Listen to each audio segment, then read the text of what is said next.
السلام علیکم ورحمۃ اللہ وبرکاتہ۔ الحمد للہ رب العالمین، والصلاة والسلام علی سید المرسلین وعلی آلہ وصحبہ اجمعین، اما بعد۔ محترم ناظرین و سامعین، جیسا کہ میں آپ حضرات کے سامنے اس سے قبل بیان کر چکا ہوں نماز جنازہ کا مسنون طریقہ، آج میں آپ حضرات کے سامنے جنازے کی بات پھر تدفین کی باری آتی ہے۔ آج تدفین کا طریقہ بیان کروں گا۔ تو میرے بھائیوں، تدفین میں مسئلہ یہ شروع ہوتا ہے کہ میت کو کون اتارے، میت کو قبرستان میں قبر میں کون اتارے۔ تو میت کو قبر میں وہ شخص اتارے جن کو مرنے والا شخص وصیت کر کے گیا ہے کہ دیکھیے میں مر جاؤں تو فلاں شخص ہی مجھے قبر کے اندر اتاریں گے۔ تو جو وصیت کر کے مرا ہے، اگر کسی کا نام لیا ہے تو زیادہ حق رکھتا ہے کہ وہی اتارے۔ اگر ایسا نہیں ہے تو پھر ان کے اہل و عیال میں سے ان کے رشتہ دار، ان کا بیٹا، بھائی، دوست، یہ سب اتارے۔ اگر ان لوگوں کو قبر میں اتارنے کا طریقہ نہیں معلوم ہے، یا پھر ان کے اوپر اتنا بڑا مصیبت ٹوٹ پڑا ہے کہ وہ ابھی کھڑا نہیں ہو سکتا ہے، قبر میں اترنا ان کے لیے مشکل ہے، تو ایسی صورت میں دیگر لوگ بھی اتار سکتے ہیں۔ یہ مرد کے تعلق سے ہے۔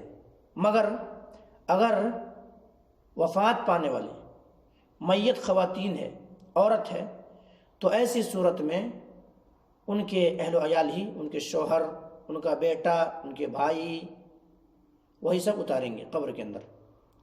اگر ان لوگوں کو آئیڈیا نہیں ہے تو ایسی صورت میں پھر وہ شخص اتارے گا جو اس رات اپنے بیوی سے ہم بستری نہیں کیا ہو۔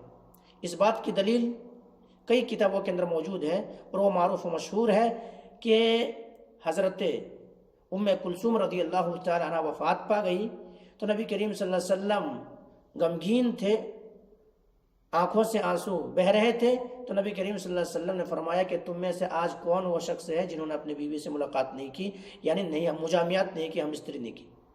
تو کہا ابو طلحہ رضی اللہ عنہ اٹھے کہ اللہ کے رسول، میں نے اپنے بیوی سے میں نہیں ملا ہوں۔ تو اللہ کے رسول نے فرمایا کہ کیا کیا جائے کہ تم ہی قبر کے اندر اترو۔ تو اس سے کیا پتہ چلا کہ اگر اس طرح سے ایک شخص موجود ہو کہ جو اپنی بیوی سے نہ ملا ہو تو وہی قبر کے اندر اترے۔ اب قبر میں میت کو کیسے اتارے؟ تو قبر میں میت کو اتارنے کا طریقہ، مسنون طریقہ یہ ہے کہ قبر کے پائتانے سے ان کو اتارا جائے۔ قبر کے پائتانے سے ان کے سر کو داخل کیا جائے اور آہستہ آہستہ کھینچ لیا جائے۔ یہ سنت طریقہ ہے، مسنون طریقہ ہے۔ اب قبر میں اتارتے وقت کون سی دعا پڑھی جائے؟ تو قبر میں اتارتے وقت مسنون طریقہ یہ ہے کہ بسم اللہ وعلی ملت رسول اللہ، یہ دعا پڑھیں۔